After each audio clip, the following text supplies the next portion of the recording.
Hello, my dear students. It's a great time to have you with me today. We have reading one course and we have lesson 13. Let's begin by reading 9. Reading 9.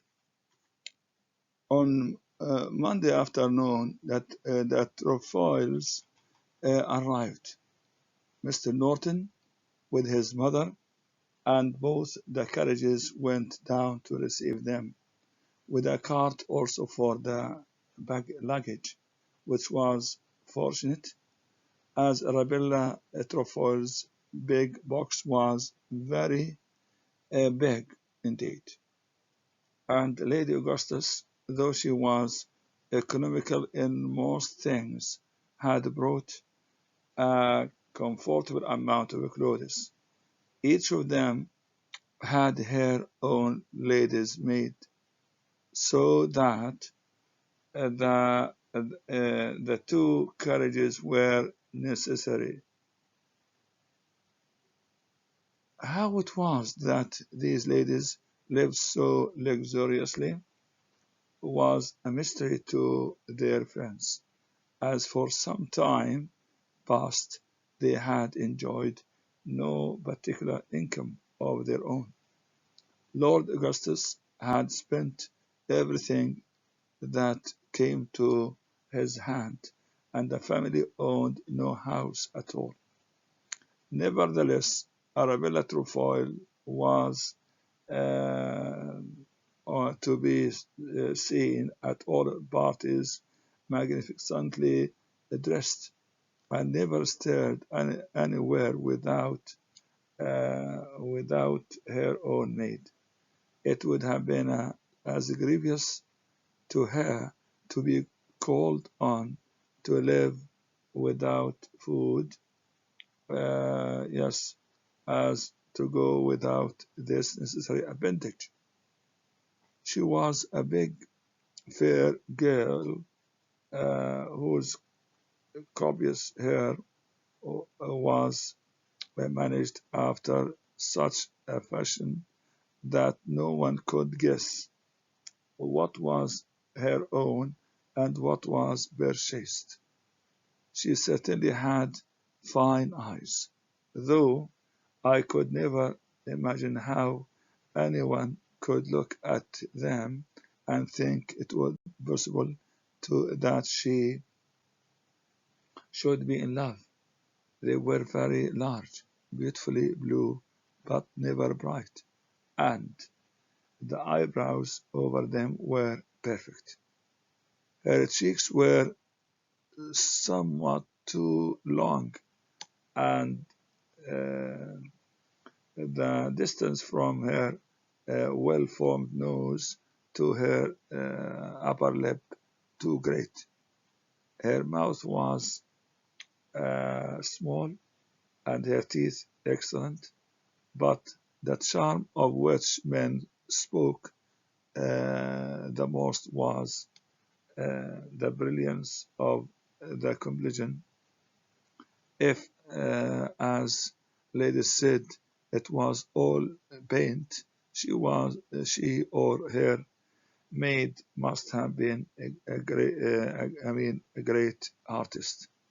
It never betrayed itself to be paint, but the beauty on which she prided herself was the grace of her motion. Though she was, tall and big, she never allowed an awkward movement to escape from her. She certainly did it very well.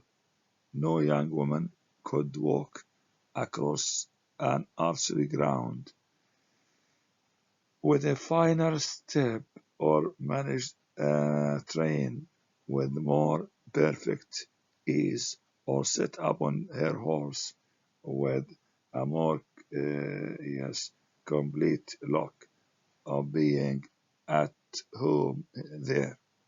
No doubt she was slow, but though slow, she never seemed to drag.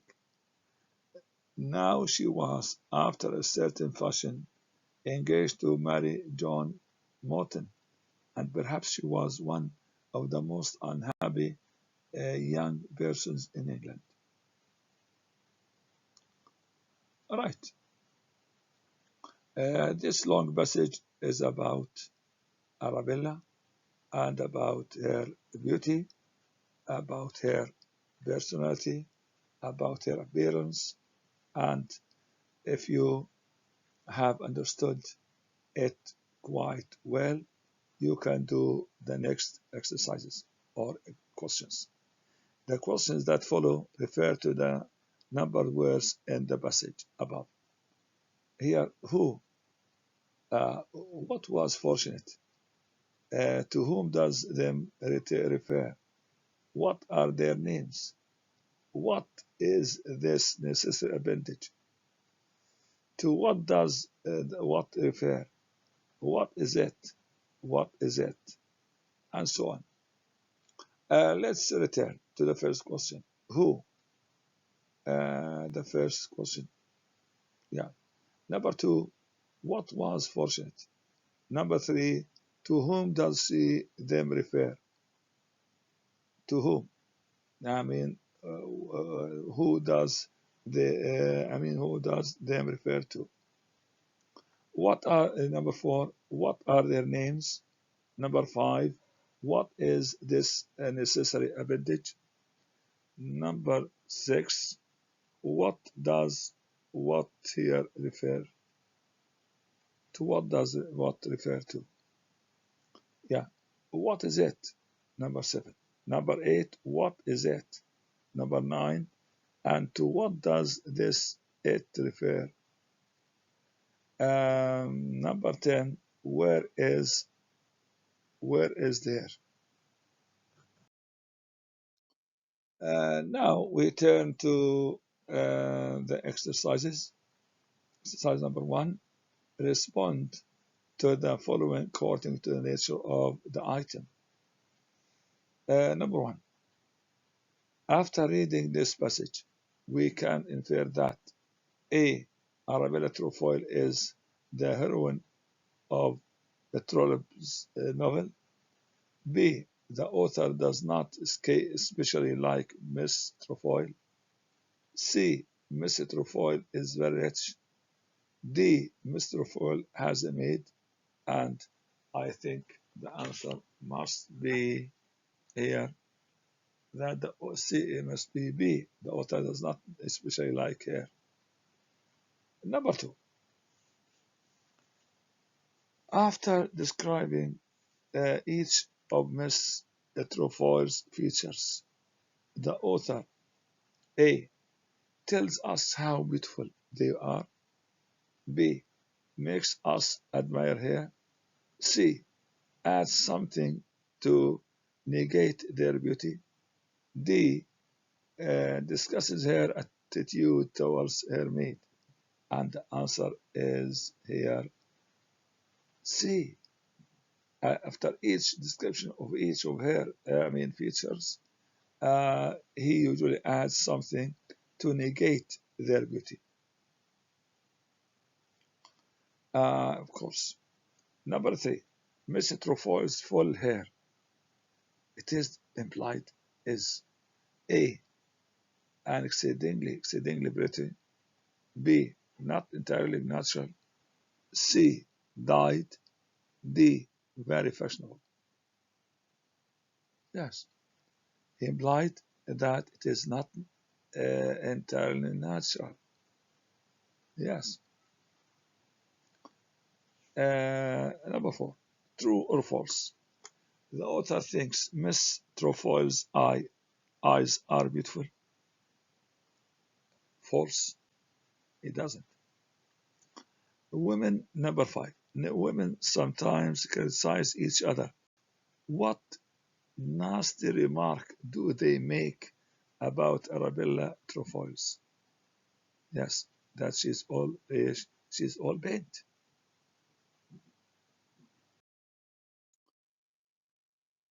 Miss Arabella's combination appears brilliant because A. She gets plenty of fresh air. B. She is a horseback rider. C. She is a great artist. D. She uses makeup skillfully. Of course, D. She makes makeup skillfully. Number 7.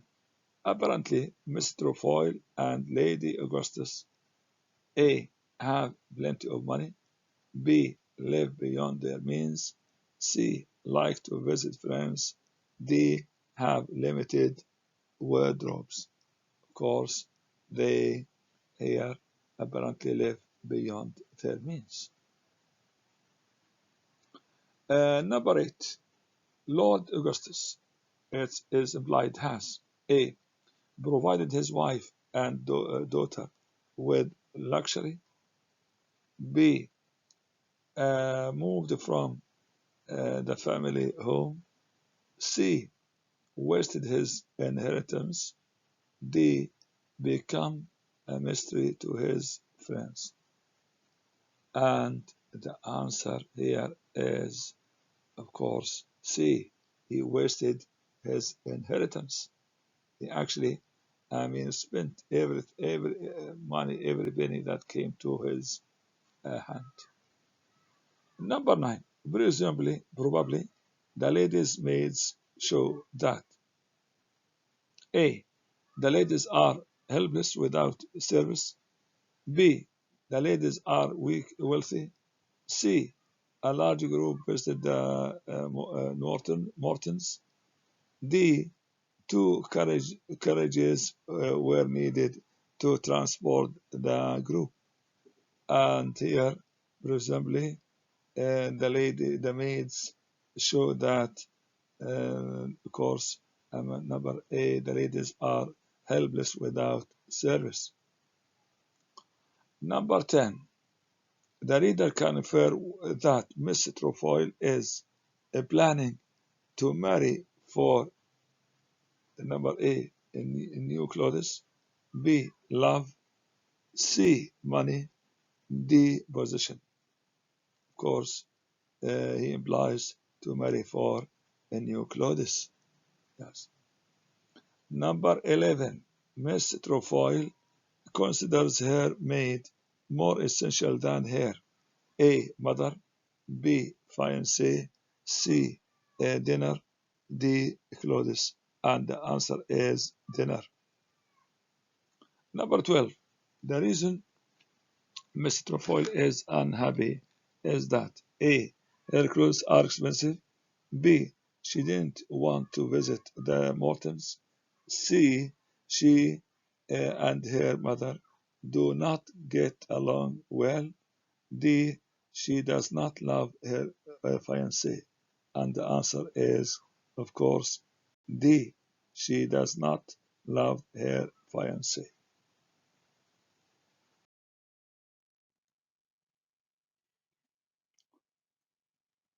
Getting the meaning of from context, that is exercise B. Determine the meaning of the underlined word from the context, then select the best synonym, the best meaning. Mr. Morton went down to receive them. Receive number A, get. B, welcome. C, say goodbye to. D, sign for. Answer is B, welcome. Number T, number 2. Lady Augustus, though economical in most things, spent a lot of money on clothes. Economical means A. Awkward, B. Extravagant, C. Thrifty, D. Careless. And the answer is thrifty. Number 3. They live luxuriously, even though they had no income.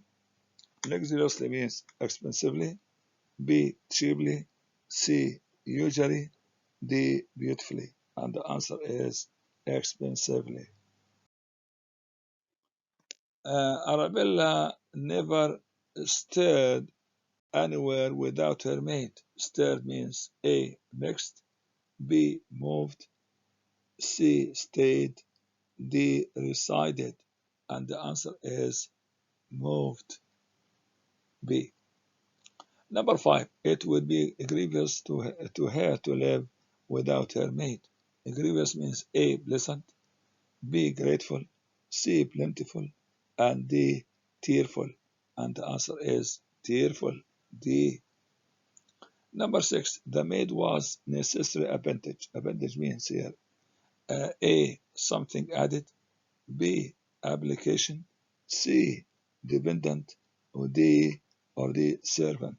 Here, necessary appendage means something added. Number 7.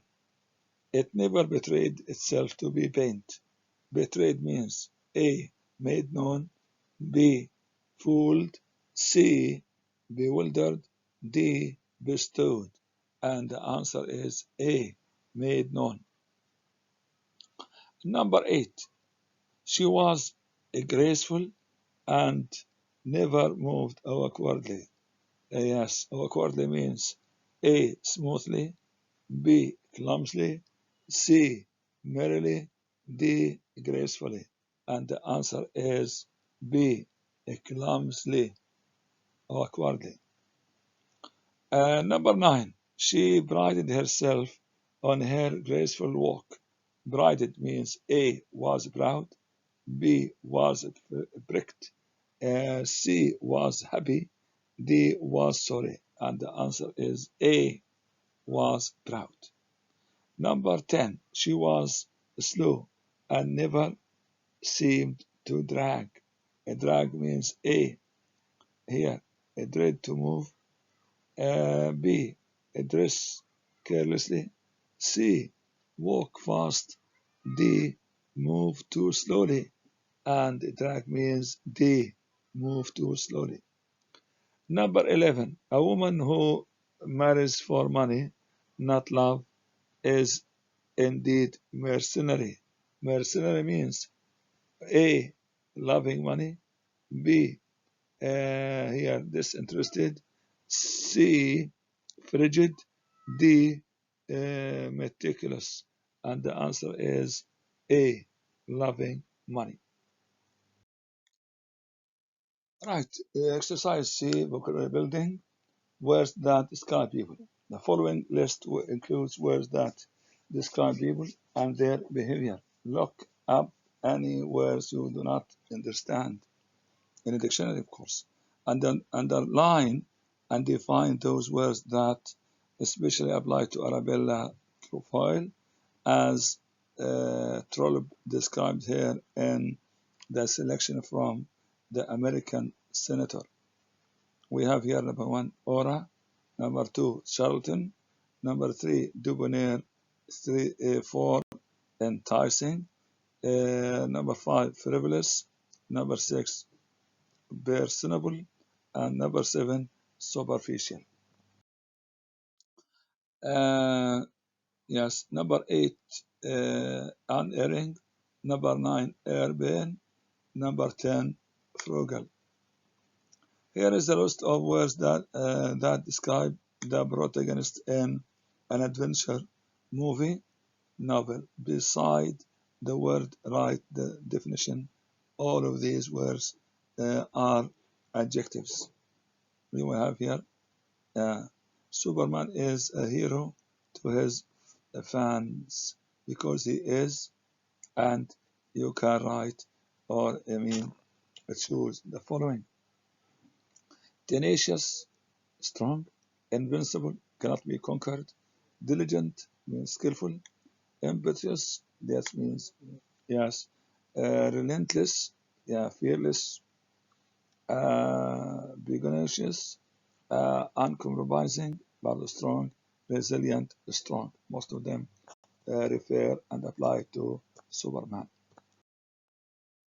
On the other hand, we have Shrew is a bad-tempered woman who can be described with these words. We have obnoxious, vindictive, grudging, scolding, loquacious, uh, petulant, garrulous, and volatile. Uh, Moreover, a cynic shares the shrew's popularity. A person who finds fault with everyone. The cynic can be described with these adjectives. We have cynical, sardonic, skeptical, imperious, we have critical, captious, censorious, and carping. We have the list here, goes on endlessly, and you have words like timid, meek, passive, personous, vague, vapid, inhibit, evasive, laconic, listless, and we have phlegmatic, and nonchalant. So we have an exercise for you. You have to choose from column B the meaning of words in column A. Now, we have come to the end of this lesson. If you have any questions, please let me know. Thank you and goodbye. See you next lecture.